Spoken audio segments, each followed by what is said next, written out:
이제 함께 말씀 보도록 하겠습니다. 오늘 하나님께서 저와 여러분에게 주시는 말씀은 룻기 2장 1절로 13절까지의 말씀입니다. 룻기 2장 1절로 13절까지의 말씀입니다.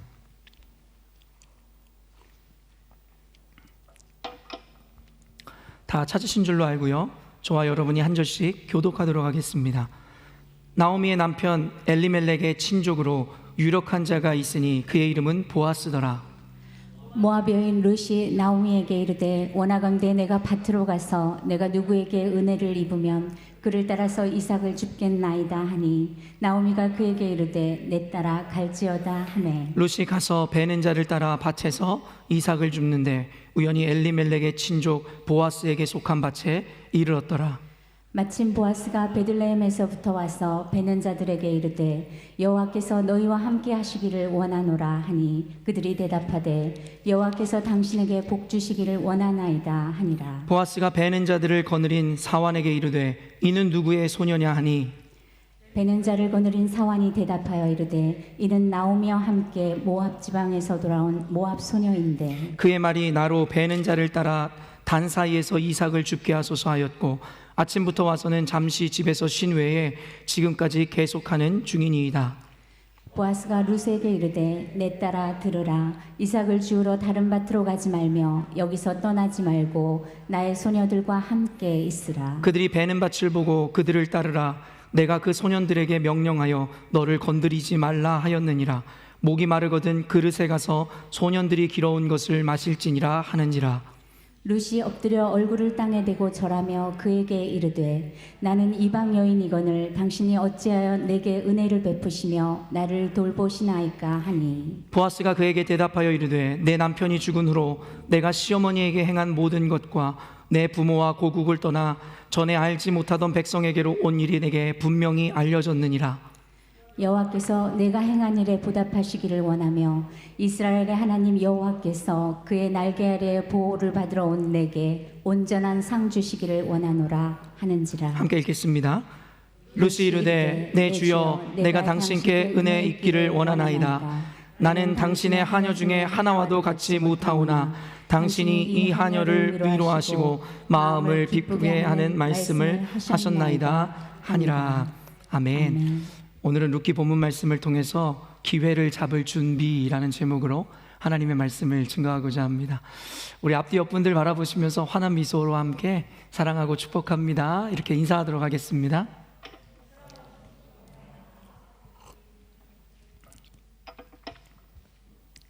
이제 2021년의 두 번째 주를 맞이했습니다. 제가 몇 번이나 이렇게 여러분에게 2021년을 강조하고 여러분에게 계속해서 이렇게 이 선한 부담을 드릴지 모르겠는데 지금까지 여러분 이 새해 첫날에 소망하셨던 그 소망들 그리고 여러분이 계획하셨던 거 잘 이뤄가고 있으신지 모르겠어요. 또 어떤 분은 굉장히 큰 다짐을 하나님께 올려드리기도 했는데 지금 잘 지켜가시는지 모르겠습니다.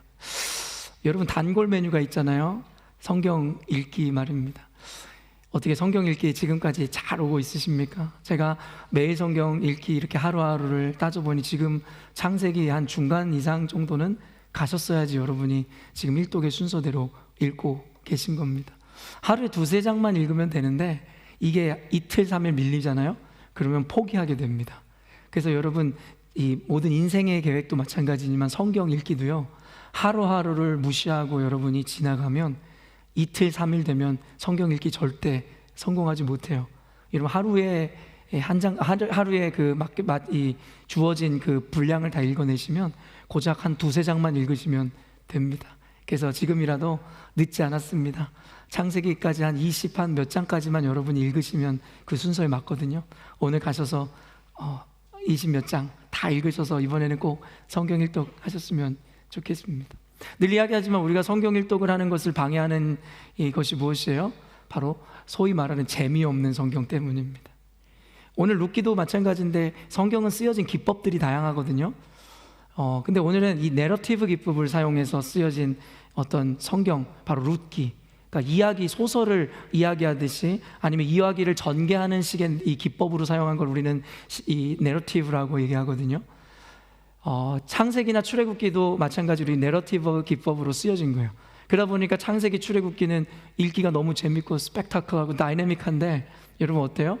그 다음에 레위기, 민수기, 신명기가 우리를 고통스럽게 하고 결국에는 성경 일독의 꿈을 좌절시키게 하는 거죠. 그래서 우리는 성경 일독을 한 사람은 없는데 창세기 몇 독하신 분들이 많은 이런 웃지 못할 해프닝이 벌어지게 되는 겁니다. 오늘 룻기도요, 아까도 이야기했지만 창세기, 출애굽기, 또 뭐 에스더 이런 책들처럼 이 내러티브 기법으로 쓰여졌기 때문에 우리가 정말 많이 읽어본 책일 거예요. 그리고 여러분 또 우리가 성경 읽을 때 좋아하는 이 두 가지 이유, 한 가지가 바로 이 내러티브 기법이고 한 가지는 뭘까요? 짧다는 거예요.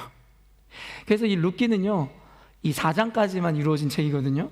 그래서 사실은 여러분이 뭐 빨리 읽으면 10분이면 다 읽을 수 있는 정도의 내용이란 말이에요.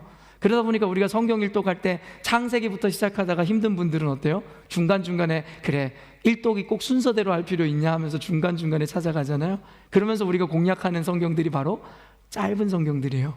그래서 에스더라든가 아니면 룻기라든가 여러분 우리가 얼마나 많이 읽어왔는지 모르겠어요. 재미있기도 하고 그리고 짧은 책이기 때문입니다. 거기다가 오늘 룻기 이 책은요 굉장히 드라마틱한 결말을 준비하고 있기 때문에 우리들에게 더 큰 감동과 즐거움을 주죠. 여러분도 잘 알겠지만 드라마에서 전통적으로 지금까지 쭉 쓰여오고 특별히 대한민국에서요 앞으로도 여러분 끝나지 않을 세계관이 있는데 그것이 뭔지 아세요? 바로 권선징악이잖아요. 한국 드라마들 보면 결국에는 선한 사람은 꼭 살고 악한 사람들은 꼭 죽잖아요. 어쩌면 너무나 뻔한 패턴인데도 대한민국 이 국민들의 정서에는요 결국에는 악이 응징을 받고 선한 것은 꼭 그 대가, 그 어떤 결과를 이 응답을 받는 것을 우리는 기대하고 즐거워하더라는 거예요. 그래서 한국 드라마를 보면 꼭 결말이 어떻게 될 줄 알잖아요. 그런데도 불구하고 어때요? 주인공들이 위기를 당하거나 이러면 막 같이 분노하고 그리고 같이 막 떨려하고 걱정하고 이런 이야기들, 이런 삶들을 우리가 같이 경험하게 되는 것이죠. 이 한국 드라마의 특징 중에 이 권선징악의 세계관과 함께 여러분 자주 쓰여지는 어떤 기법과 소재들이 있는데 그것이 무엇이겠어요? 바로 역전하는 내용들이 그렇습니다.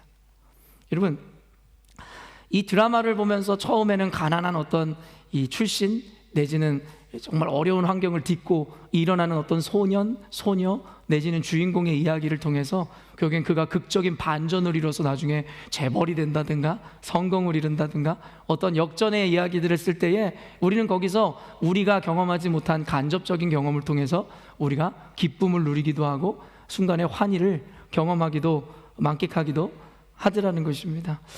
여러분 어떻게 보면 너무나도 식상하고 뻔한 패턴이고 뻔하게 우리가 알고 있는 결말인데도 불구하고 우리의 가슴을 설레게 하고 기대케 하는 것, 그것은 바로 우리 인간이라는 존재가 지향하고 원하고 바라는 세계관이고 결말이기 때문이진 않을까 싶습니다. 여러분 그런데 이것은 단순히 드라마의 이야기가 아니라 사실은 이 성경의 주된 세계관이고 이야기이기도 하다라는 거 여러분 알고 계시죠? 성경만큼 권선징악의 세계관이 뚜렷하고 분명한 책이 없습니다. 그런데 이 드라마라는 것은 때로는 권선징악이 꼭 이루어지지 않고 주인공이 끔찍한 결말을 맞이하는 스토리로 전개되는 것도 간혹 있더라는 거예요. 그러나 여러분 성경은 어떤지 아십니까? 이런 드라마와 같이 꾸며낸 이야기가 아니고 진리이며 또한 전능하신 하나님께서 보증하신 약속의 책이기에 결국에는 끝끝내 그곳의 세계관과 그곳의 기준들은 이루어진다라는 것입니다. 그렇기 때문에 어떻게 보면 성경에는 또 다른 의미에서의 반전 따위는 존재하지 않습니다. 이런 세상에서 흥청망청 자기가 멋대로 마음껏 살다가 나중에 반전이 일어나서 그도 구원을 받고 그도 하나님의 풍성한 열매를 누리게 된다? 안타깝지만 그런 일은 없습니다. 그런 것은 혹 간혹 드라마에서나 존재할 수 있는 이야기지 성경의 이 이야기 안에는, 성경의 세계관 안에는 절대 존재할 수 없습니다. 그렇기 때문에 성경에서는 자신 스스로의 열매를 꼭 받아 먹게 되노라, 이것이 바로 성경에서의 이 세계관인 것이죠. 그렇기 때문에 악이 결코 승리할 수 없으며 선이 결코 망할 수 없음을 분명하게 드러내는 것이 바로 성경의 이야기입니다. 그렇기 때문에 성경의 가르침이나 아니면 설교를 할 때 이 강대상에서 여러분들에게 설파되어져야 되는 가르침과 내용이 무엇이냐면, 여러분이 선한 곳에 서 있을 수 있도록 그 교훈을 주고 그 길을 가르쳐주며 여러분을 점검해 주는 것이 목회자의 저희인 책임이며 이 설교 강단 위에서 이루어져야 하는 일입니다. 여러분 어떠세요? 선한 곳에 서 계십니까? 여러분이 점검해야 되는 것, 어떤 누군가가 이야기했지만 신앙이라는 것은 굉장히 심플합니다. 세상의 논리처럼 그렇게 복잡하지가 않다라는 거예요. 복 있는 사람은 여러분 어째요?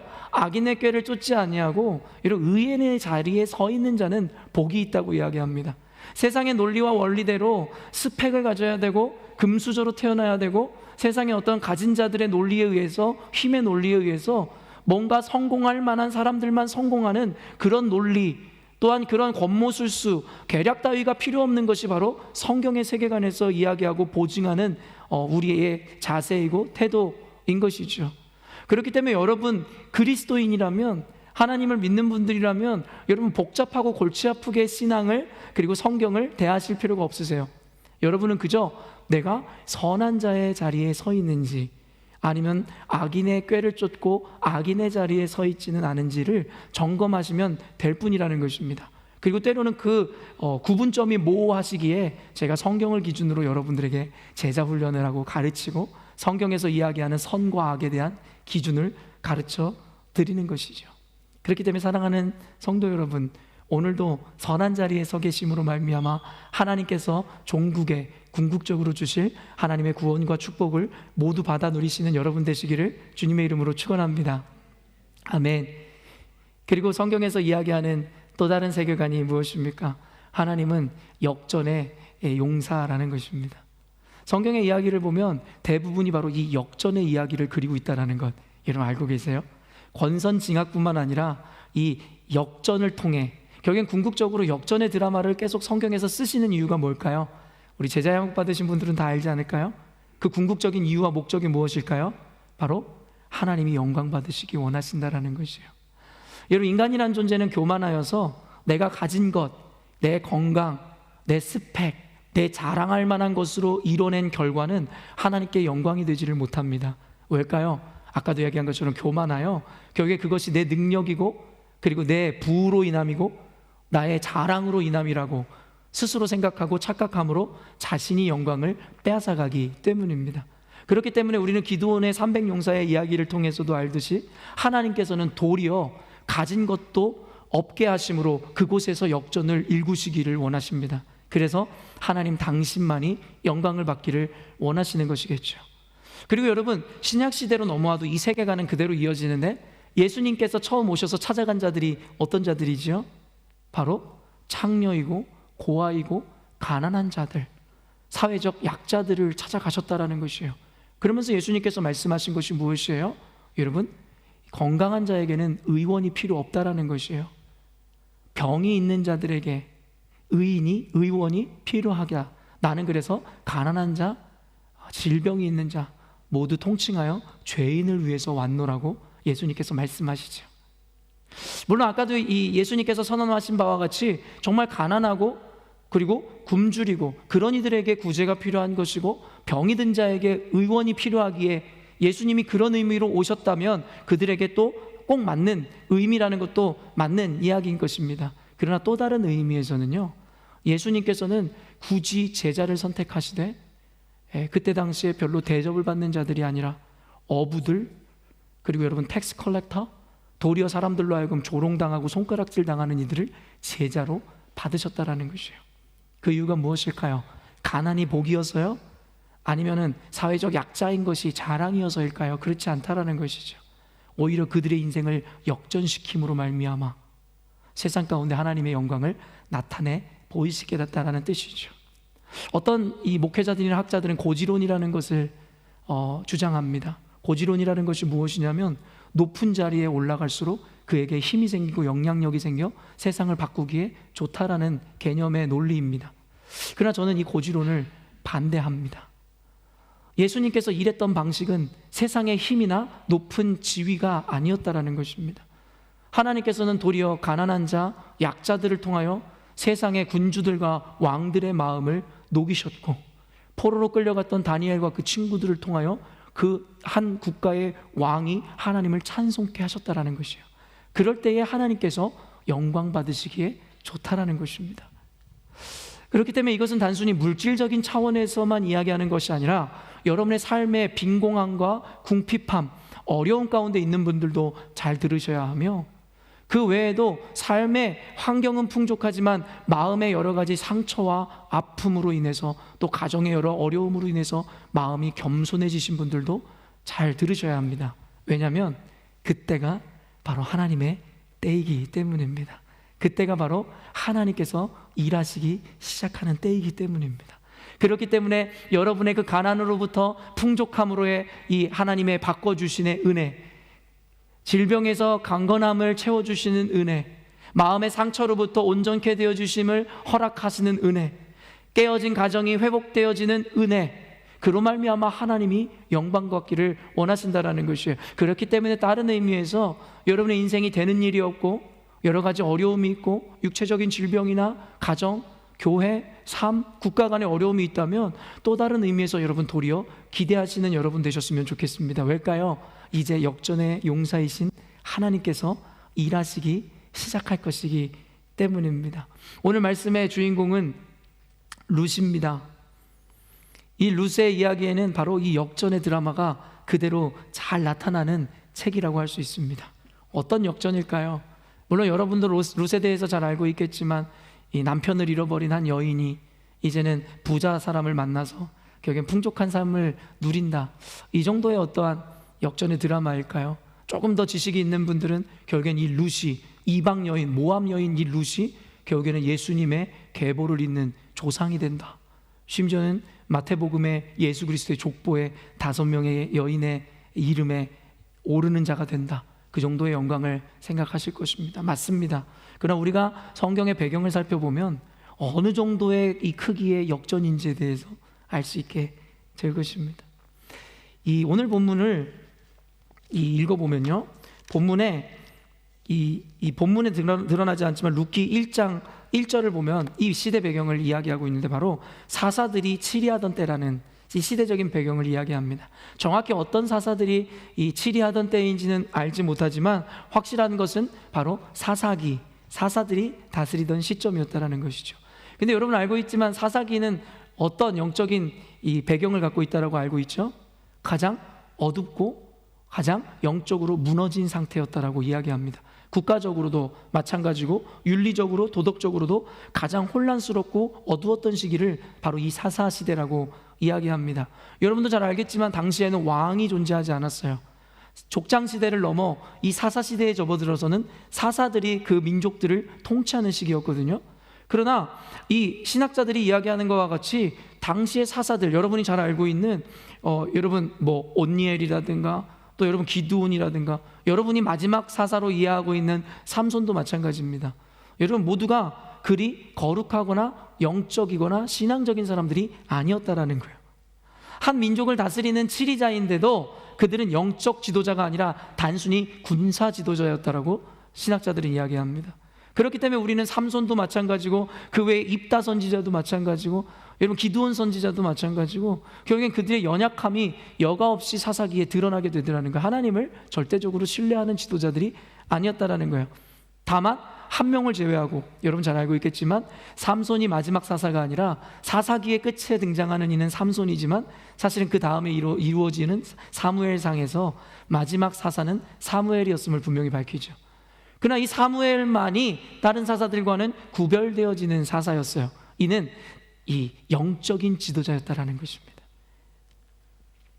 그러나 아까도 이야기했지만 사사들은 일반적으로 신앙적 지도자가 아니라 군사적인 지도자들이었기에 그들이 다스리는 그 민족과 나라가 어떠했을지 우리는 생각할 수 있는 것이죠. 한 국가의 수장이나 대통령이 어떤 이가 되냐에 따라 나라의 국운이나 나라의 모양이 바뀔 수 있다는 것도 알고 계시잖아요. 사사들이 다스리던 그 시대에. 그렇기 때문에 여러분 이 사무엘이 등장할 때 그 시대를 이야기하면서 여러분 어때요? 하나님에 대한 환상과 하나님에 대한 나타내심이 굉장히 기이한 시대였다라고 이야기합니다. 그러니까는 하나님께서 사무엘을 부르시잖아요. 사무엘아 사무엘아. 하지만 누구도 그것이 하나님의 음성이고 부르심이라는 걸 인지하지 못했어요. 물론 사무엘은 당시 어렸기 때문에 당연하다 치더라도 그때 당시 제사장이었던 엘리마저도 말입니다. 그만큼 하나님의 나타나심이 기이했기에 구약 성경에는 자주 하나님께서 나타나셨잖아요. 근데 이 시대는 여러분 하나님이 나타나는 그것이 굉장히 기이했기에 결국엔 영적인 무감각과 분별력 없는 시대, 그래서 엘리 제사장마저도 나중에 끔찍한 죽음을 맞이하게 되죠. 저는 사사시대를 생각하며 우리가 살아가고 있는 21세기 바로 이 시대가 꼭 그와 같은 시대는 아닐까라는 생각이 들었어요. 교회들마다, 특별히 교회 지도자들, 목회자들마저도 진리가 무엇이고 기준이 무엇이며 성경적 세계관이 무엇인지를 분명히 알지 못하는 흐릿한 시대, 기준이 무너짐으로 말미암아 교회가 무너지고 국가가 무너지는 상태, 그것이 바로 사사시대와 21세기 우리가 살아가고 있는 이 시대가 보여주는 같은 맥락의 모습은 아닐까 싶습니다.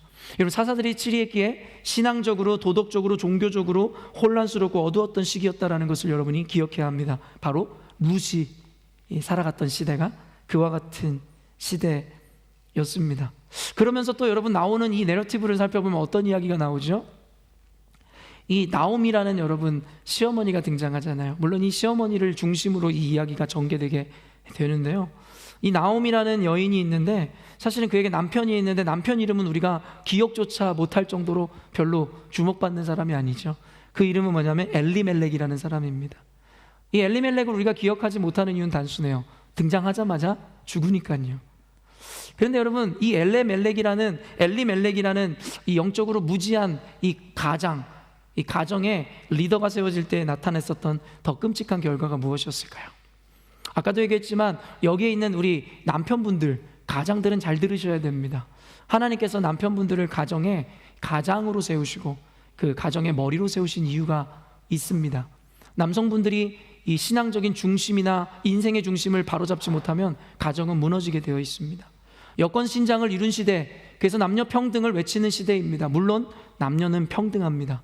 그러나 성경에서는 입지적이고 지위적인 의미에서 남자를 가정의 머리로 세우셨죠. 이 원리가 무너지면 가정은 무너지게 되어 있습니다. 하지만 나중에 또 따로 강의하고 설교하겠지만 그렇다고 해서 남자가 여성보다 더 우위에 있다는 것은 결코 아님도 아셔야 됩니다. 그것은 그저 하나의 롤입니다. 역할이라는 것이겠죠.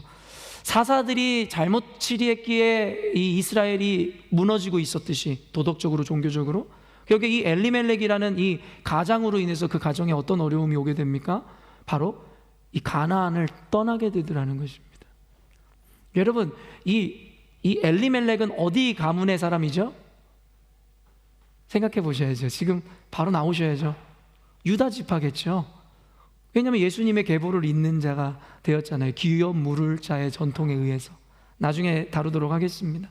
엘리멜렉이라는 사람이 여러분 유다 지파였어요. 근데 유다 지파 사람들은요, 물론 이스라엘 백성에게도 통용되는 이야기였지만 가나안 떠나면 안 됐습니다.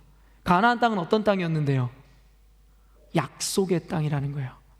가나안 땅이 아무리 어려움과 고난이 있다고 해서 그 땅을 떠나간다는 것은 하나님의 약속과 언약을 붙잡지 못하고 자기 살 길을 찾아가는 인생들의 모습들을 그대로 보여주는 것이거든요. 여러분, 교회의 어려움도 마찬가지입니다. 저는 현대교회의 비극이 무엇이냐고 생각하냐면 우리 믿음의 전통을 갖고 있는 우리 믿음의 선배들, 어른들이 가지고 있었던 믿음의 유산을 그대로 이어받지 못했어요. 제가 적어도 기억하고 있는, 제가 어렸을 때 그때 가장 할머니였던 권사님들, 장로님들의 신앙관은 어떤 것이었냐면 내가 교회에 뿌리를 내리면 절대 이 교회를 떠나지 않는다였어요.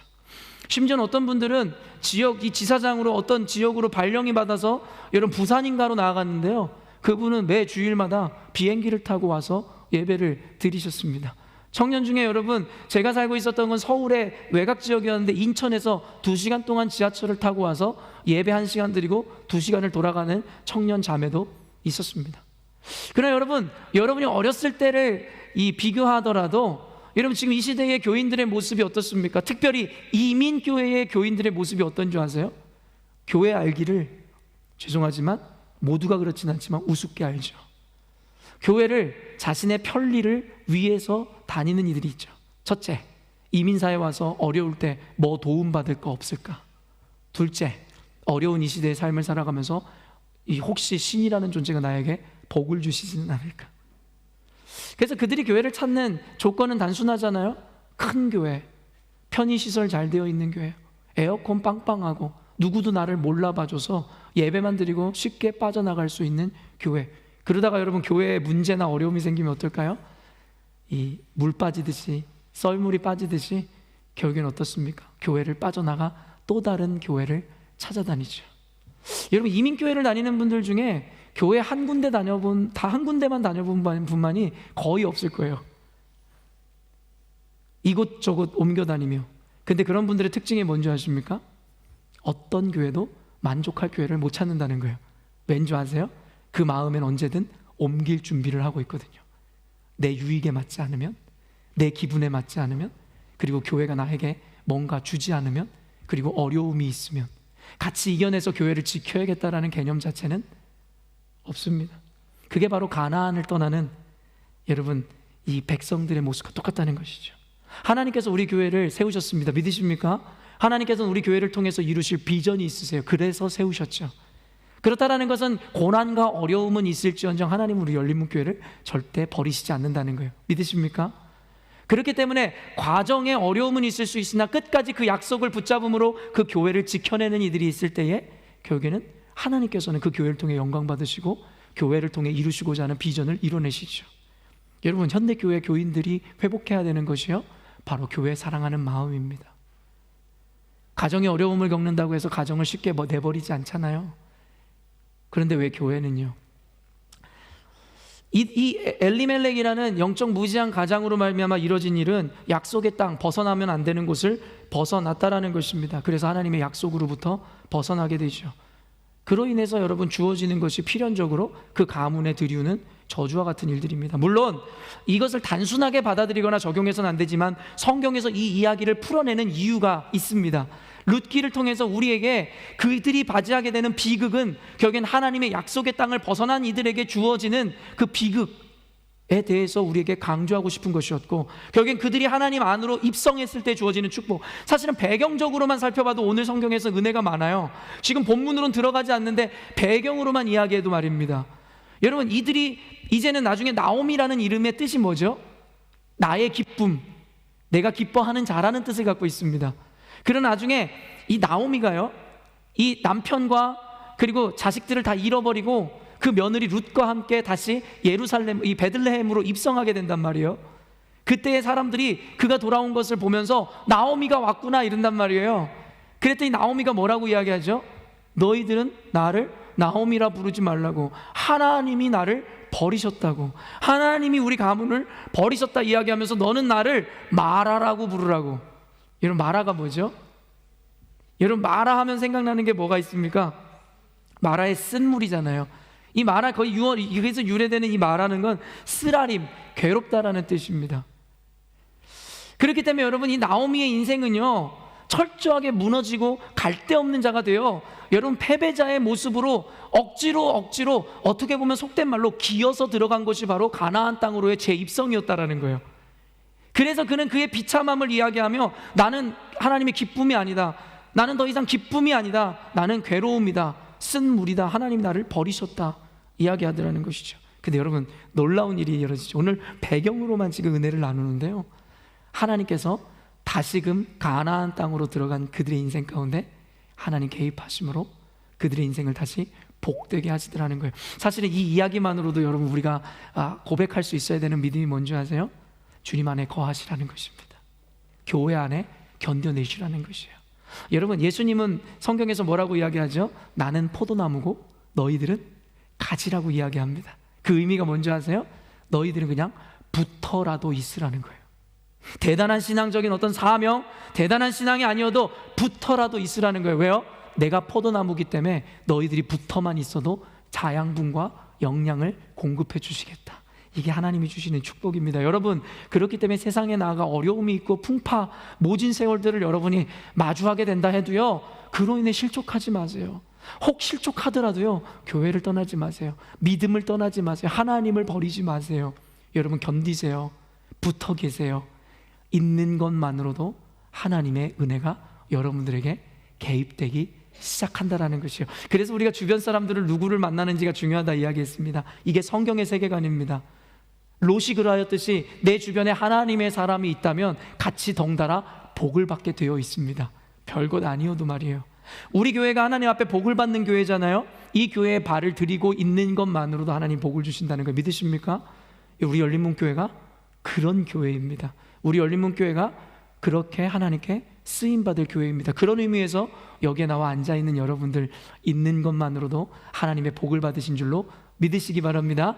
우리 여러분들에게 이렇게 믿음의 고백할까요? 당신이 바로 복받은 사람입니다.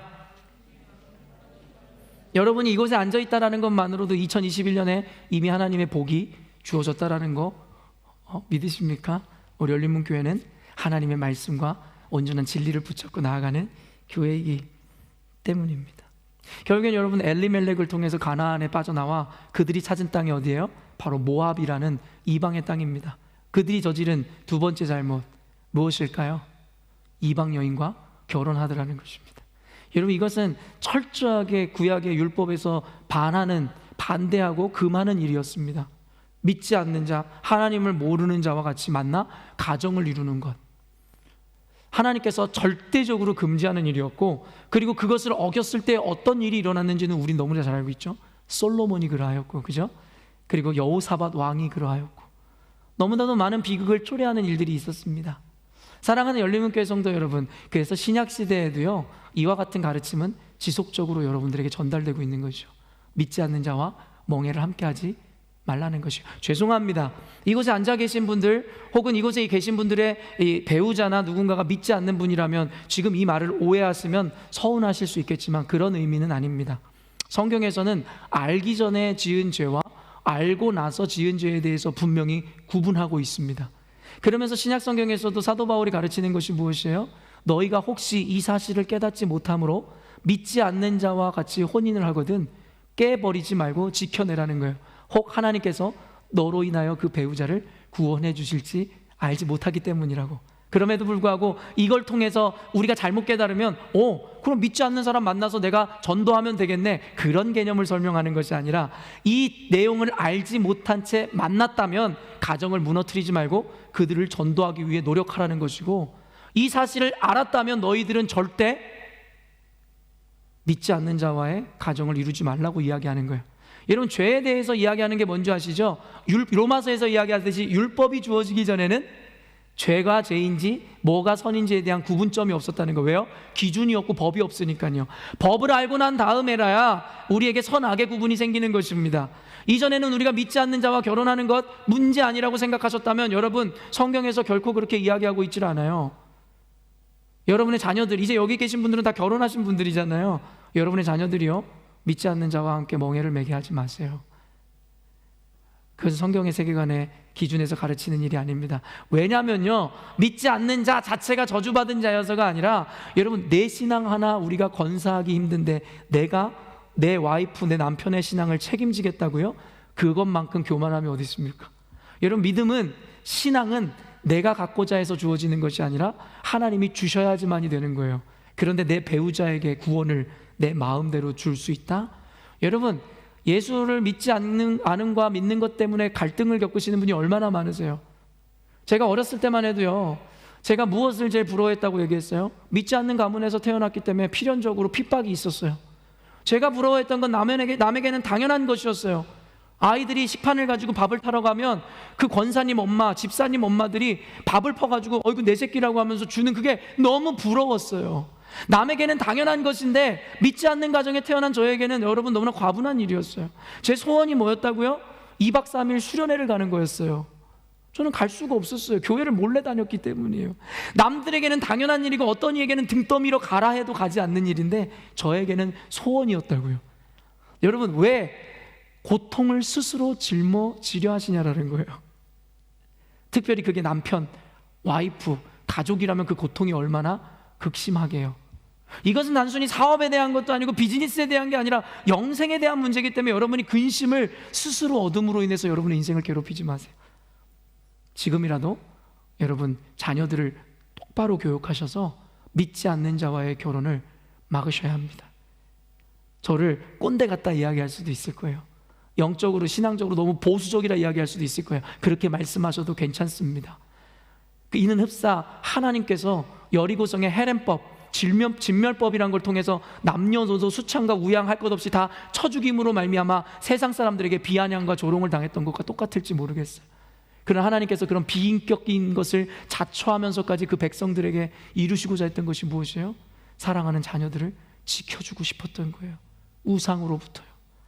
저는 목회자로 하여금, 모체기자로서 여러분들에게 너무나 보수적이다라는 비아냥을 들을지도 모르겠습니다. 그렇게 생각하셔도 괜찮습니다. 그러나 그것만 잊지 말아 주십시오. 여러분을 정말 사랑하는 마음이고 여러분의 인생이 성경의 기준에 따라 신앙과 가정이 보존되길 원하는 마음이라는 것. 결국에는 이방 여인과의 결혼을 통해서 하나님의 말씀을 어겨버렸습니다. 그리고 여러분, 필연적으로 그 가정에는 이 고난이 닥쳐오고 말도 안 되는 일이 닥쳐오므로 우리들에게 이 경각심을 불러일으켜 주죠. 첫째, 이 엘리멜렉이 죽음을 당했습니다. 이 나오미라는 이 어머니가 남편을 하루아침에 잃어버린 것이죠. 그리고 두 아들이 남아 결국에는 모압 여인에게 결혼을 하게 하고 결국에 오르바와 그리고 둘째 시부인 룻과의 결혼을 성사시키게 되는 것이죠. 그러나 어때요? 결국에 얼마 가지 못해 그 아들들마저도 다 죽게 되는 거예요. 여러분, 고대 사회에서 남자가 없는 가정 생각해 보셨나요? 지금 이 시대도 이 싱글 마음인 분들이 이제는 많이 나타나고 있잖아요. 쉽지가 않아요. 아무리 세상이 바뀌었어도 여성이 혼자 아이들을 키워간다는 것이 쉽지 않은 시대예요. 근데 여러분, 고대 사회라면 어땠을까요? 이런 고대 사회에서는 여러분도 아시겠지만 특별히 유대 이스라엘 문화는 가부장적인 이 문화를 갖고 있었어요. 남성 중심적이었다고요. 특별히 여러분, 성경에서 나오는 모든 숫자, 심지어는 오병이어의 기적 같은 이 신약 시대에 이르러서도요, 그 숫자에서는 모두 여성을 뺀 숫자예요. 여성과 아이들은 개수조차도 하지 않았다고요. 민수기 이 넘버스라고 하는 곳에서도 인구 조사할 때도 여성의 숫자는 넣지도 않았다고요. 뭘 의미합니까? 사실 여성이 철저하게 무시당하던 시대였다라는 거예요. 여성과 아이는 한 명의 인격으로도 취급을 받지 못했는지도 모르겠다라는 거예요. 그런데 그 여자 3명이 남았어요. 근데 여러분, 되게 또 재밌는 배경이 뭔지 아세요? 이제는 여러분 뭐 해먹을 수가 없잖아요. 그리고 거기다가 그들이 있는 곳이 어제 이방 땅이라고요. 그 가문이 있는 곳이. 그러니까 이제 울며 겨자 먹기로 탕자가 그러했듯이 모든 것 잃어버린 채 이제는 다시 생각나는 거 집밖에 없다고 가나안 땅으로 다시 재입성을 하려고 돌아가려고 해요. 근데 그에게는 또 난관이 있었어요. 나오미에게. 난관이 뭐였을까요? 2명의 이방 며느리였던 거예요. 여러분, 아까도 얘기했지만 이스라엘 민족은 철저하게 이방인과의 이 결혼을 금하고 있어요. 그런데 그들이 나가서, 여러분, 그가 나중에 나오미가 이렇게 고백을 하는데요, 그들이 풍족히 나갔다가 결국에는 빈털터리가 돼서 돌아온 탕자의 이야기. 여러분, 모든 성경은 다 비슷한 내러티브의 구조를 갖고 있거든요. 그래서 돌아간 거예요. 그럼 사람들이 그 가문을 어떻게 보겠습니까? 하나님께 저주를 받아 쫄딱 망한 것들 같으니라고. 그리고 심지어는 이방 며느리까지 데리고 온 자들. 여러분, 그 모욕, 수치. 그리고 여러분, 이 구약 시대에는 죄를 뭐랑 꼭 연결시켜요? 하나님의 저주로 연결시키거든요.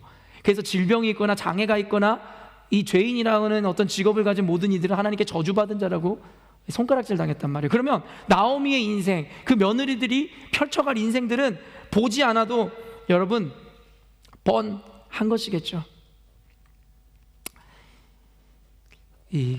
그래서 결국에는 나오미는 그 며느리들을 모두 니네 고향으로 돌아가라는 강수를 두게 된 것이에요.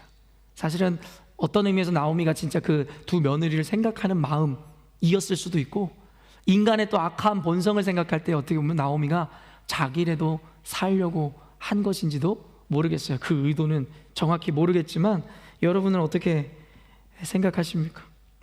결국 이제 여기서부터 이제 역전의 드라마가 시작되게 되는 것이죠. 마태복음에 보면 아까도 얘기했지만 5명의 여러분 인생, 이 여성이 등장하잖아요. 왜냐면 가부장적인 아까도 얘기한 제도에서 그 족보에 여성의 이름이 올린다는 건 말도 안 되는 일이었는데 파격적으로 5명의 여인의 이름이 올라가 있어요. 그 여인이 누구죠? 첫 번째 다말이었고, 두 번째 이 여리고 라합이었고, 세 번째가 누구였습니까? 바로 오늘의 주인공인 룻이었습니다. 그럼 네 번째가 누굴까요? 우리아의 아내 밧세바가 그렇습니다. 그리고 5번째가 바로 성령으로 잉태한 마리아가 그렇다라는 것입니다. 이 여인들이 이름을 올린 것도 특이한 일이지만 여러분, 이 여인들을 면밀히 살펴보면 그게 더 기적에 가까운 일이라는 걸 알게 되죠. 여러분, 아까 말한 다말은 어떤 자였어요? 결국엔 근친상간의 죄를 진 자였어요. 다 설명해낼 수 없지만 그 시아버지인 유다를 속여서 근친상간의 죄를 범하게 되는 여인이고요. 두 번째, 라합은 여리고성의 이방인이었을 뿐만 아니라 그 여인의 이 직업 자체가 기생이었잖아요. 어떻게 보면은 그때 당시에 불가촉 1000민 정도 죄인으로 취급받는 여인이었겠죠. 그 다음에 룻은 어때요? 말 그대로 하나님의 법을 무시하고 결혼을 맞이한 모함 여인, 이방 여인이었단 말이에요. 그 다음에 밧세바는 말할 것도 없어요. 그 이름조차도 올리지 않고 우리아의 아내라고 올렸으니까요. 왜일까요? 바로 왕과 간통을 한 여러분 유부녀, 그 여인이 바로 밧세바입니다. 물론 이 여인에 대한 평가가 달라요. 그때 당시 왕이 요구했기 때문에 어쩔 수 없지 않았냐라는 평가와 함께 이 밧세바를 굉장히 좋지 않게 네거티브리 보는 이들도 있습니다. 아무튼 오늘은 그걸 나누는 건 아니죠. 그리고 여러분, 마리아는 어때요? 당시 사실은 돌 맞아 죽을 뻔한 여인이 마리아였잖아요. 요셉이랑 정혼을 했는데 여러분, 아직 같이 한 방을 쓰지 않았는데 잉태를 하게 된 거예요. 바로 성령에 의해서 말입니다. 거기에 이 이름을 올린 여인들마다 뭔가 특별한 여인들이고 어떻게 보면 사회적으로 부족한 이들이에요. 근데 하나님께서 의도적으로 성경에 예수님의 계보를 잇는 그 수많은 여인들 많았잖아요. 근데 그 여인들의 이름을 빼고 이 죄인들, 연약한 여인들을 넣은 것도 바로 룻과 같이, 오늘 룻의 이야기처럼 역전의 용사이신 하나님, 낮은 자를 통하여 영광 받으신 하나님의 모습을 그대로 나타내시는 것이죠. 그러므로 사랑하는 열린문교회 성도 여러분, 다시 한번 여러분에게 말씀드립니다. 2021년을 시작하는 여러분의 시점이 어떠한 어려움과 고난 가운데 계신 분들도 있을지 모르겠어요. 복을 받는다 했는데 지금 우리 인생은 재정적으로, 아니면 환경적으로, 직장, 가정 나아진 게 아무것도 없다라고 생각하는 분이 있을지 모르겠어요. 여러분, 다시 한번 말씀드립니다. 그때가 하나님께서 일하실 때입니다. 벼랑 끝에 서는 용기처럼 여러분, 벼랑 끝에 서봐야 하나님의 구원의 역사를 경험할 수 있는 것, 그게 바로 성경의 이야기입니다. 성경에서는 풍족한 자, 넘치는 자들에게 기적을 행하시질 않으세요. 왜일까요? 기적이 필요 없으니까요. 그렇기 때문에 어쩌면 저와 여러분이 당면한 현실과 우리의 마음 상태가 좋지 않다면, 어려운 가운데 있다면 그때가 하나님을 의지할 수 있는 때이고 하나님께서 일하시는 때입니다. 오늘 3절 한번 읽어볼게요. 3절 말씀 읽습니다. 시작. 룻이 가서 베는 자를 따라 밭에서 이삭을 줍는데 우연히 엘리멜렉의 친족 보아스에게 속한 밭에 이르렀더라. 오늘 3절을 보면 전 참 재밌었어요. 룻이 가서 이제 베는 자를 따라 밭에서 이삭을 줍는 거예요. 이제 그 어머니 나오미를 따라서 이제 그 베들레헴으로 들어갔단 말이에요. 그런데 먹고 살아야 되니까 먹고 살 게 없어서 이제 어떤 부자들이 밭을, 어떤 일꾼들을 써서 이걸 베잖아요. 그럼 벨 때마다 어떤 거는 잡아서 이 창고에 들이고 뭐 이렇게 뭐라 그러죠, 이런 어디 보관하는 곳에다가 넣겠지만 간혹 떨어지는 것들이 있잖아요. 이삭 같은 거. 그러면 그 여자들이 뒤를 쫓아가면서 그거를 주워가지고 바구니에 담아 그걸로 연명한다는 모양을 그리고 있는 거예요. 그래서 베는 자를 따라 밭에서 이삭을 줍는데 지금 그 내용을 설명하고 있죠. 여기서 중요한 표현이 뭐예요? 우연히. 엘리멜렉, 그러니까 아까 그 시아버지 엘리멜렉의 친족 보아스라는 이 예수님의 조상이거든요. 이 보아스가 이 속한 밭에 이르렀다라는 거예요. 근데 여기서 재밌는 표현이 아까 우연이라는 표현. 여러분, 그리스도인들의 인생에 우연이라는 게 있을까요, 없을까요? 우연이라는 건 존재하지 않습니다. 성경의 이야기들을 보면 특별히 우리 장로교 칼빈이 가장 주된 교리로 외치는 것이 바로 하나님의 절대 주권이거든요. 단순히 하나님의 주권이 아니에요. 하나님의 주권이라고 이야기하면 잘못하면은 이 알미니안주의자들이 이야기하는 그것과도 별반 다를 게 없을 수 있어요. 왜냐하면 그들도 하나님의 인도하심과 이 주권을 부정하는 것이 아니거든요. 근데 칼빈이 이야기하는 하나님의 주권은요, 뭐냐면요, 절대 주권이라는 거예요. 조금의 틈도 없는 절대적인 주권이라는 거예요. 그래서 심지어 하이퍼 칼비니즘 이 주창자들은요, 이 칼비니스트들은 굴러다니는 낙엽에도 하나님의 섭리가 있다라고 믿는 자들이에요. 그러니까 그들의 인생은요, 지나다니면서 우연히 일어나는 일들, 우리가 볼 때 우연히 만나는 관계, 우연히 일어나는 해프닝들을 결코 우연으로 보지 않는다는 거예요. 그곳에서 하나님의 섭리를 발견하고 뜻을 구하더라는 것이죠. 코로나 바이러스요, 이거는 우연히 일어날 수 있는 일이 아니죠. 전 세계를 강타한 이 일이요, 그러나 단순히 이와 재앙 같은 이런 일들, 기근, 어떤 홍수, 단순하게 이러한 재앙과 같은 거대한 스케일의 일들뿐만 아니라 여러분의 가정에서 일어나는 오늘 부부끼리 했었던 작은 말다툼, 아니면 여러분 인생의 직장 상사와 교회 안에서 일어났던 작은 일도 우리는 허투루 보내지 않습니다. 그 안에 하나님의 의미가 있음을 우리는 고백하게 되고, 그리고 그 의미의 결과는 결국엔 우리를 더 나은 삶, 축복을 주시기 위한 계획이라고 우리는 믿고 있는 것이죠. 그러나 우연이라는 단어를 이 성경에서 사무엘서에서도 종종 사용하거든요. 그 이유는 무엇일까요? 인간의 관점으로 볼 때는 우연이었으나 성경 전체를 읽을 때 우리에게는 그것이 우연이 아니었던 필연적이었음을 성경에서 부각시키기 위한 기법이라는 것이겠죠. 여러분, 그렇기 때문에 이것을 저는 이렇게 표현합니다. 우연을 가장한 필연이었음을.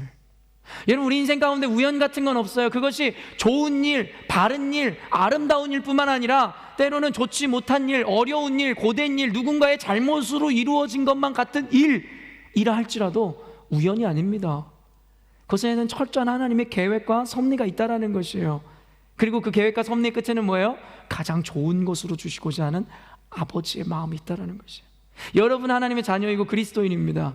그렇다면 여러분이 우연이라고 이야기하는 것은 우연이 아닌 우연을 가장한 필연임을 고백하실 때 여러분의 인생에 버릴 것이 없습니다. 믿음으로 받으면 버릴 게 없습니다. 감사로 받으면 버릴 게 없습니다. 그게 바로 세상이 감당하지 못하는 그리스도인들의 삶입니다.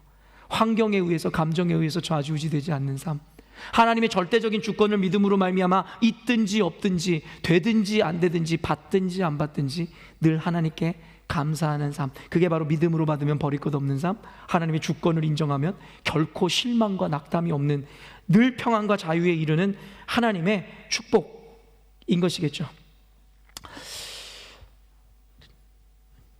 여러분, 우리는 흔히들 이런 이야기를 합니다.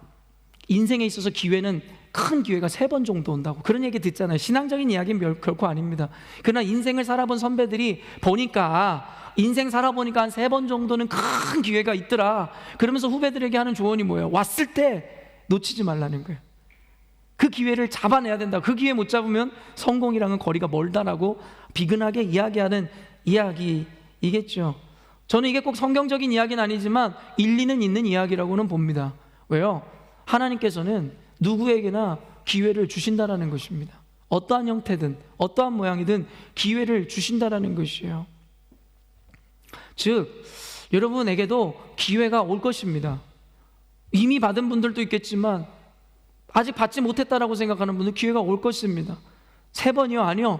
끊임없이 주어질 것입니다. 지금도 하나님이 말씀을 통해 기회를 주고 있듯이요. 근데 문제는 뭐였어요? 기회를 주는데 잡지를 않는다는 것이겠죠. 설교를 통해서 교회에서는 영생에 대한, 평생의 성공에 대한 기회를 주고 있지만 잡는 이가 많지가 않더라는 거죠. 깨닫는 이가 많지 않기 때문입니다. 여러분, 삶 가운데 여러분이 어려움과 곤란 가운데 있다 할지라도 여러분 소망과 기대를 잃지 마세요. 여러분의 상식처럼 다가오는 게 아니에요. 내 인생 같은데 무슨 기회가 와? 보십시오, 우리 인생엔 될 수가 없습니다. 여러분, 될 수 없다 생각하는 이들의 인생은 될 수가 없는 거죠. 왜요? 믿음의 열매를 받아먹게 되니까요. 우리가 기대하는 것은 여러분의 부모가 아닙니다. 여러분이 기대하는 것은 삶의 환경이나 여러분 직장 상사나 주어지는 시대의 흐름이나 세계관이 아니라는 거예요. 우리가 기대하는 것은 전능하신 절대주권자이신 하나님이신 것이요, 하나님이 하시면 할 수 있는 것이에요. 믿으십니까? 그러니까 여러분 괜히 환경을 보면서 나는 안 되는 인생이 할 수 없어라고 여러분 스스로가 여러분의 인생을 재단하지 마시고 전능하신 하나님, 주권자이신 주님을 붙잡으세요. 기회는 옵니다. 다만 여러분 오늘 설교에서도 이야기하는 것이겠지만 여러분 기회가 오는 게 중요한 게 아니라 기회를 잡는 게 중요한 거예요. 하나님은 모든 이들에게 구원의 기회도 주시고 성공의 기회도 주신다고 저는 믿어요. 중요한 것은 누구에게나 기회가 주어지지만 아무에게나 주어지는 것은 아니라는 것이죠. 아무나 어떤 자들이죠? 주어져도 받지 못하는 자, 떠먹여줘도 삼키지 못하는 자들을 이야기하는 것입니다. 그러므로 여러분에게 어떤 기회가 주어질지, 어쩌면 오늘 이 순간일 수도 있고요, 어떤 기회들이 여러분들에게 주어질지 기대하셨으면 좋겠습니다. 그 여인을 만났는데요, 이제 보아스가 보니까 자기들 일꾼들이 아닌 거예요. 동네라는 곳에서 또 유지니까 다 알 거 아니에요. 사람들을, 자기가 쓰는 일꾼들은. 보니까 웬 모르는 여자 하나가 있는 거예요. 그랬더니 이 오늘의 본문에 나오는 내용이에요. 저 여자 누구냐 이랬더니 그 밭을 베는 자 중에 사환 중에 한 명이 그 보아스에게 설명해 주는 거예요. 저 여인은 이런 여인이고 이런 사정을 갖고 있는 여인입니다. 그랬더니 갑자기 보아스가 그녀에게 환대와 호의를 베풀어 주는 거예요. 8절 9절 한번 읽어볼까요? 우연히 들어간 밭에서 이런 일이 벌어집니다. 시작. 보아스가 룻에게 이르되 내 딸아 들으라. 이삭을 주우러 다른 밭으로 가지 말며 여기서 떠나지 말고 나의 소녀들과 함께 있으라. 그들이 베는 밭을 보고 그들을 따르라. 내가 그 소년들에게 명령하여 너를 건드리지 말라 하였느니라. 목이 마르거든 그릇에 가서 소년들이 길어온 것을 마실지니라 하는지라. 여러분 단순한 환대와 환영이라고 하기에는 너무나 과해요. 여러분 그는 정말 거부라니까요. 여러분 사실은 뭐 지나가는 일꾼들이나 뭐 사환들에게 관심이나 있어야 되겠어요? 이따가 얘기하겠지만 그는 원래 그냥 성품이 좋은 사람이고 여러분 굉장히 덕을 갖고 있는 이 거부였으면 분명해요. 그렇기 때문에 이렇게 관심이 있었던 것이고 사람에 대해서 그렇다 치더라도 이방 여인이라니까요. 여러분 사마리아인들을 이 유대인들은 개처럼 여겼잖아요. 그들은 왜냐하면 다른 신들을 섬기고 있었기 때문이에요. 그들은 순혈주의자들이었고 그들은 여러분 절대 하나님만 믿는 신앙을 가졌기 때문에 이방인들 다른 하나님을 다른 신을 섬기는 이들을 개처럼 여겼다고요. 그러니까 모압 여인은 여러분 어때요? 그 안에도 수많은 여러분 이 우상들이 있었다라는 걸 대표적인 국가가 모압이거든요.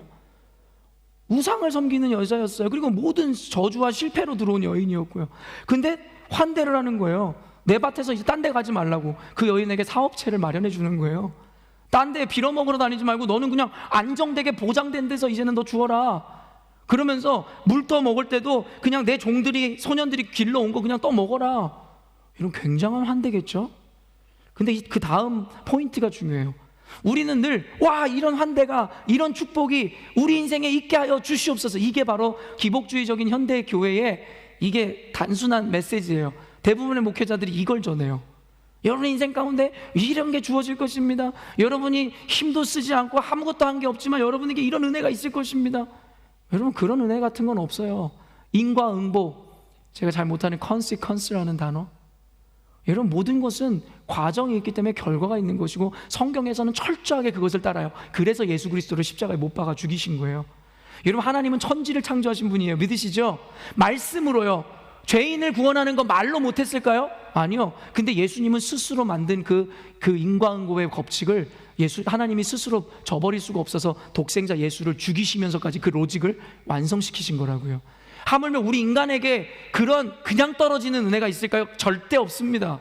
성경에서는 왜 복받을 사람이 받은 것이고 구원받을 만한 사람이 받게 되어지는 그 내용들을 그리고 있어요. 다만 자격에 대한 얘기가 아니라 조건이 아니라 모두에게 공평한 은혜로서 모든 이들이 준비할 수 있는 그 조건 말입니다. 10절 12절이 포인트예요. 읽어볼까요? 10절 12절 시작. 룻이 엎드려 얼굴을 땅에 대고 절하며 그에게 이르되 나는 이방 여인이거늘 어찌하여 당신이 내게 은혜를 베푸시오. 자 여기까지 일단 읽으면 이제 자기도 의아한 거예요. 내가 이방 여인인데 당신 나한테 왜 이렇게 잘해줘? 요즘에 잘해주면 믿을 수 없잖아요. 나한테 뭐 원하는 거 있는 거 아니야? 왜 잘해줘 나한테? 그랬더니 보아스가 그 이유를 얘기해 주는데 계속 읽을까요?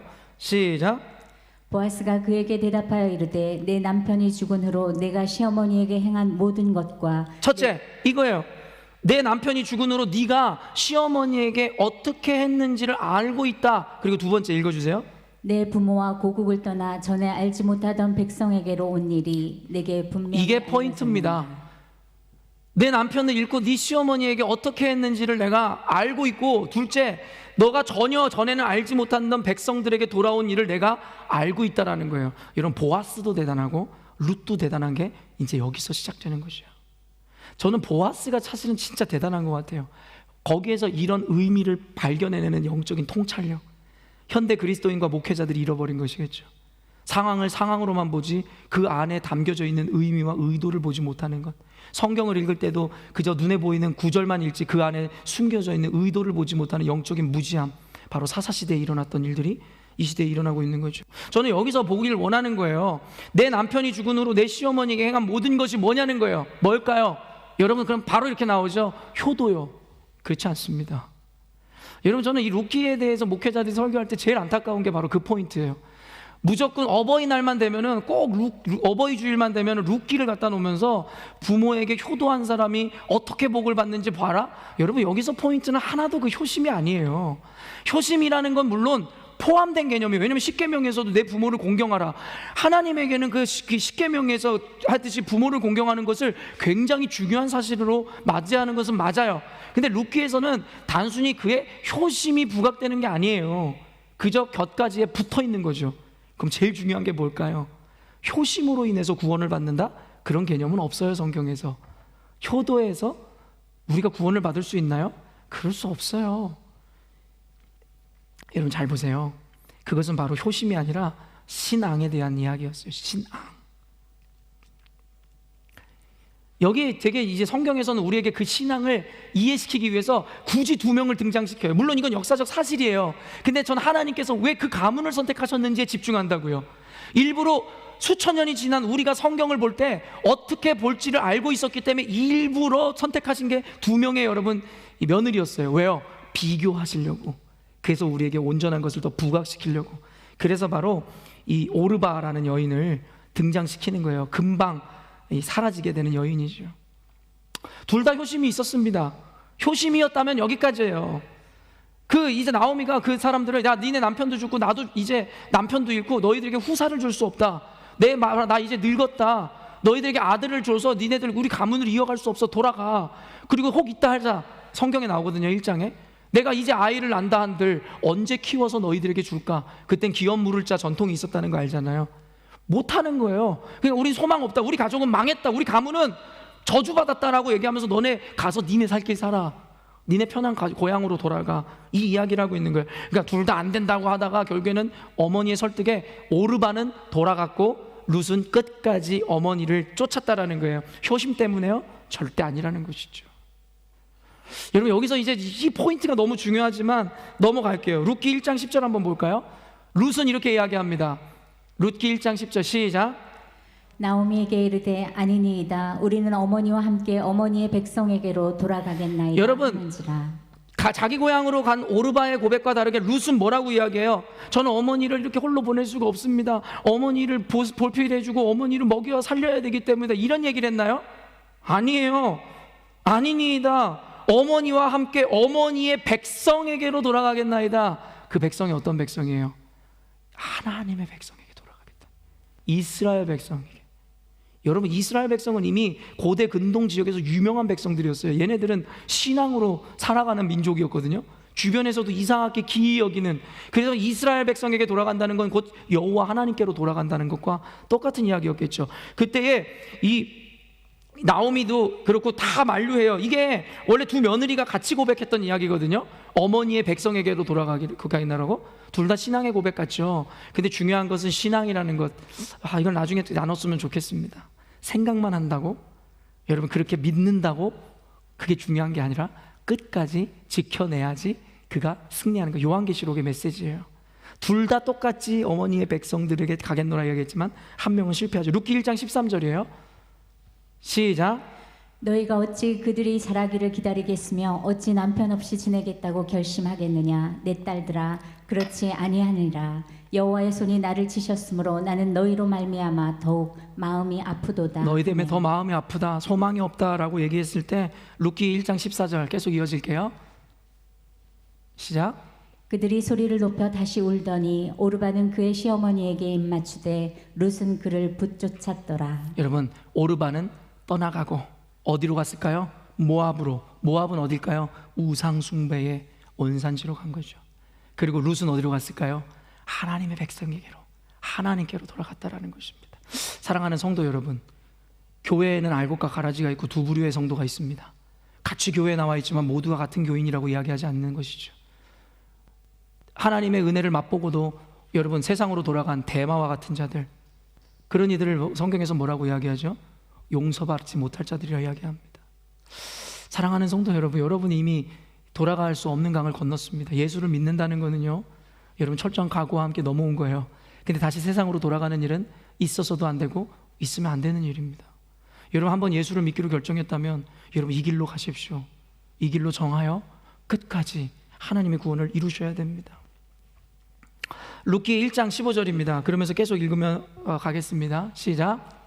나오미가 또 이르되 보라 내 동생은 그의 백성과 그의 신들에게로 돌아가나니 너도 너의 동서를 따라 돌아가라 하니. 이것이 단순히 효심이 아니라 영적이고 이 신앙적인 문제라는 것에 대해서 나오미도 분명히 밝히죠.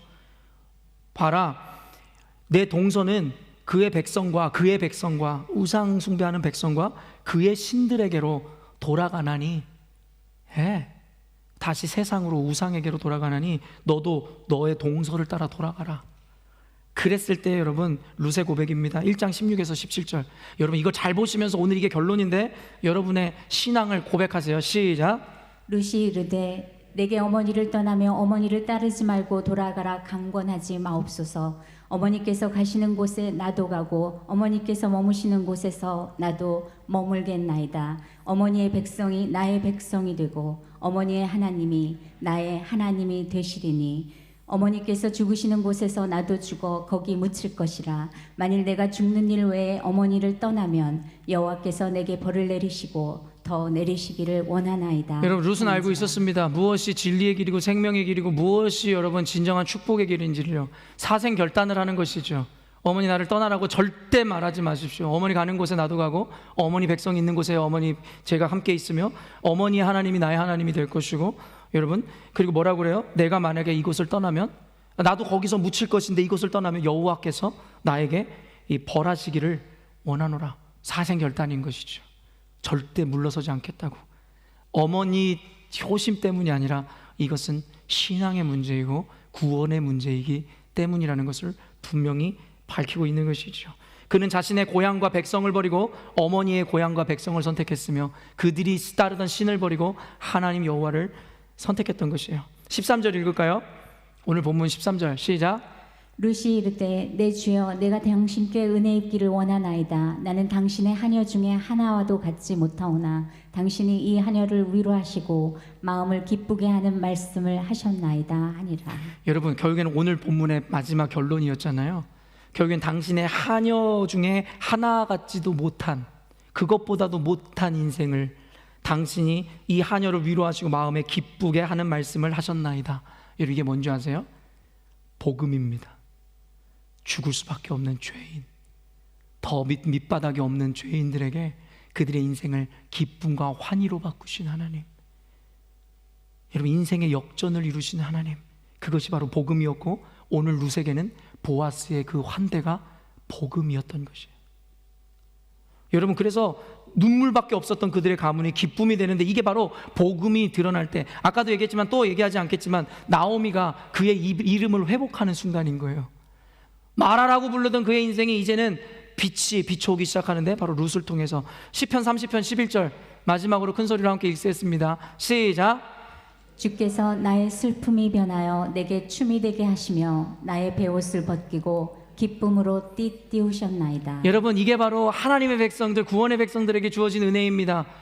죄 대신 화관을, 근심 대신 여러분 기쁨을, 여러분 슬픔 대신 춤을 주시는 게 하나님이시라는 거예요. 이게 저주를 끊어내시고 우리에게 영원한 영생을 주시는 복음의 능력이고 십자가의 능력이며 그리스도인들, 하나님의 자녀된 자들의 특권인 것입니다. 세상 그 어떤 것도 우리를 무너뜨릴 수 없으며 우리를 하나님의 사랑으로부터 벗어나게 할 수 없으며 그 구원을 빼앗을 수 없는 것입니다. 여러분의 환경과 상황과 사정과 여러분의 감정, 그 어떤 악인들도 그럴 수가 없는 것입니다. 하나님은 바로 역전의 용사요, 여러분 우리 인생을 슬픔에서 기쁨으로, 죄에서 화관으로 바꾸실 하나님이십니다. 결론을 맺겠습니다. 오늘 설교의 제목은 기회를 잡을 준비였습니다. 성령께서 오늘 설교의 내용을 다른 방향으로 이끌어 가셨지만 결국에는 이 제목이 주는 의미가 무엇이겠을까요? 여러분에게 기회를 주신 한 해일 것입니다. 여러분 인생 가운데 수도 없는 기회가 올 것입니다. 그러나 기회가 오는 것보다 중요한 것이 기회를 잡는 것이고, 그 기회를 잡기 위한 준비를 하시는 과정을 여러분 오늘도 살아가시는 것이고, 그 준비라는 것은 남들처럼 스펙을 쌓고 돈을 벌어서 재산을 늘리고 하라는 것이 아니라 바로 오직 주님 외에는 다른 것은 따라가지 않겠노라는 그 믿음을 갖는 것, 그것이 바로 기회가 왔을 때 잡을 수 있는 준비를 하는, 늘 깨어 기도하고 도적과 같이 오는 주님을 맞이하는 여러분이 준비해야 하는 그 준비 자체임을 깨달으심으로 하나님께서 2021년뿐만 아니라 여러분의 인생 가운데 은혜를 주시거든, 기회를 주시거든 구원을 주시거든 모두 준비된 자로 그 모든 은혜 받음으로 하나님께 영광이 여러분 인생 가운데 비길 수 없는 최고의 영광과 축복을 받아 누리시기를 주님의 이름으로 축원합니다. 기도하겠습니다.